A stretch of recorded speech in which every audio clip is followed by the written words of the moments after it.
everyone, welcome back to my channel. I am Sav's Fantasy, as you guys know, and today we are going to be building the rest of Targos. This is a lovely city on the map of 10 towns in my D&D module that I'm trying to finish right now, and we are going to just add all of the lovely houses that go into this town. Now, I have worked pretty hard on getting this lovely wall up and built for you guys so that you couldn't see any other towns around the area, or that it was protected from all the monsters outside because, you know, 10 towns has to be protected, especially in the middle of winter. We're going to continue, though, by adding these beautiful houses into this beautiful wall. I'm going to start, though, by showing you guys the lovely time lapse of me building the wall. So here goes. Let's get started.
And that is the end result for the wall that well, protects Targos from everywhere else. If you look really hard, you can see I added a ton of detail and made it kind of loop around the entire top. I ended up having to terraform Targos quite a bit because it was not easy to get it to look like the Targos in the actual book. So I did it as much as I could, made it so that it was just the right distance away from our beautiful Bremen you can see over there in the corner.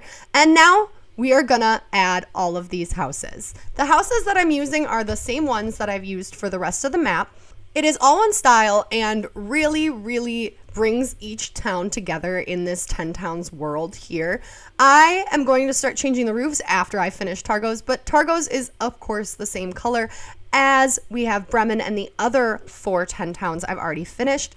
And then I am going to get these roofs changed into something really cool and the interiors changed slightly because the rest of the towns are a little bit different and they each have something special that makes them important. So we are going to start adding these lovely houses to it, and this requires just a little bit of copying and pasting, usually a pretty quick task, but we're just going to throw it right back into a time lapse. Enjoy, guys. Here goes.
And this is the completed town of Targos. So I finally finished most of what the map had entailed, and I did get a lot of extra things added in there. This is the view from the upper deck of the wall around the entire thing. This can also be walked all the way around, which I have a lot of pride in the fact that I made it so that you can walk all the way to the other end of the wall and look out onto the water just like you would.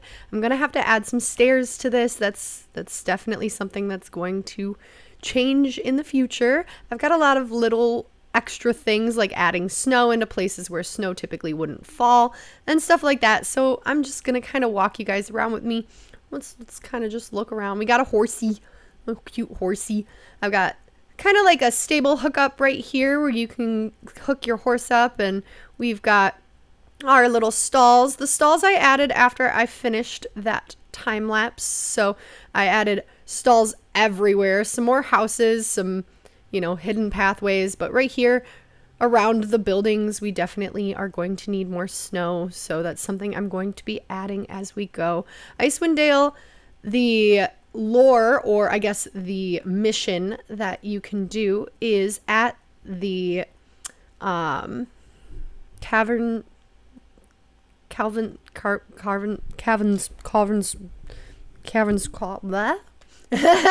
Calvin's Cairn. That is a mountain on this map. It is probably one of the biggest mountains on the map and the biggest lore points on the map, so definitely going to be something that I'll be working on probably in the next episode for you guys. Right now, I'm just trying to finish up all the little details to Targos, like adding the snow on the ground and adding maybe some more villagers and ways that they can interact with, you while you're playing the game. All of the villages will be populated with regular villagers just because I want you to be able to trade if you do decide to play on survival, because that's kind of how I play. I love survival. I finally found a way to keep the snow from falling while I was building, but that just makes it a little more complicated after I'm done, because I do have to fill in all of these spaces like this where there is coverage on the top so the snow will not fall and cover the ground. Even though I am in a cold biome, I still get this happening every time, and it's so great.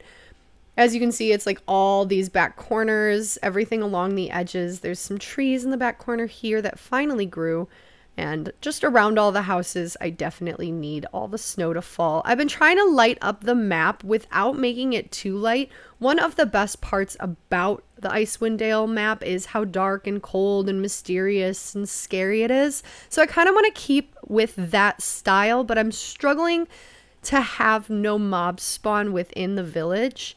There is a huge amount of mob spawning when it is dark and when it does become nighttime, so that's something I kind of gotta figure out.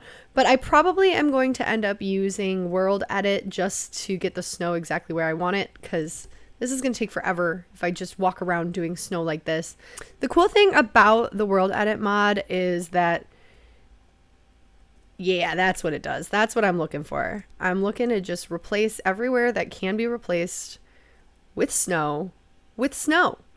It is working. Not exactly how I want it to work, but it is working. I'm getting a few extra pieces of snow. I did get around to decorating the inside of the building. So this is the inn. I wanted to make it so that it would have as many rooms as possible. So we've got them all numbered 1, 2, 3, 4. There's a luxury room that's going to have a little bit more space, a little shelf for you, a little light. Not super luxury, of course. We definitely are still in 10 towns, so everything's a little run down. Then there's some double rooms, some shareable rooms that you can get multiple people in. I did also get the speaker of the town upstairs. That's where he likes to stay, so I built his beautiful room right over here. It is very hard to get a lot into these compact spaces. By the way, I love this painting, but I think I managed pretty well with the small spaces that I had, really getting the lore and everything decorated so that it still had the purpose that I needed it to. I got signs up, so the Luskan Arms right over here. Then we can go over here to the inn, which is kind of decorated. Got a cute little bar. Got a cute little seat, but I am lost. I am so lost on what to put right here. I have no idea. If you have suggestions, let me know, because I have no clue. I also have not finished the town hall, so don't judge me on that, because that is another very large place right here, this beautiful town hall that I have not even started. Nope, nothing inside at all. So we'll see how that goes. Probably a project for another day, but right now I'm just trying to get the actual city built up, and in a moment I think I'm going, oh, see we got floating snow, and I'm scared because if we got floating snow, does that mean we've got, yes we do, I knew it. That's always what I'm scared of, is when we have things on different levels and you end up with snow in a vicinity that you didn't want snow in, or just floating snow, you know. It's another great logical thing right there. We also have the Triglio? I don't even know what it's called. It's the general store. Oh, someone just went shopping. And this is what it looks like on the inside. This, I had a ton of fun decorating. You have your armor, you have your things you can shop for. So all of your tools here. Then we've got more food and more tools. Oops, some empties, some more armor. But yeah, very, very interesting. I really like how it turned out inside of there. I like how the signs look with the glowing squid ink. I think it's really great. And then, of course, all of my cute little shops along the road that I have a little more decorating to do, but a lot of them are filled with food because that is mostly what they're going to serve. They're going to serve all the food that you can get. Let's see. Do I have more food in this one? Yeah, there's some food. It's a lot of work creating the food because I have to rename it all the time to whatever kind of fish it is, which is the knucklehead trout around the entire city. So I definitely have to keep that the same around the whole thing. But I really, really like how the front entrance turned out, how the town looks when you're walking around it. It's creepy, it's kind of scary, it really fits in. There's dead ends, so you kind of got to go the other way around town to find your way where you need to be. But it's really big. I was not expecting the town to look so massive when you were on the floor walking around, and it looks great. It looks absolutely amazing. And that is the end of Targos. I think that it turned out really, really well for me never building a walled city before. And if you liked what you saw, if you liked us turning this empty spot into this beautiful, beautiful town, don't forget to leave a like and hit that subscribe button if you're not, because you will definitely see more videos like this and more item golems. Look at him in the back, just walking around. I'm really happy he spawned. And I am gonna thank you again for watching the video and joining me on the D&D in Minecraft adventure that I am going on with all of you. And I cannot wait to see you guys in the next episode. Thanks for joining my fantasy. Bye-bye!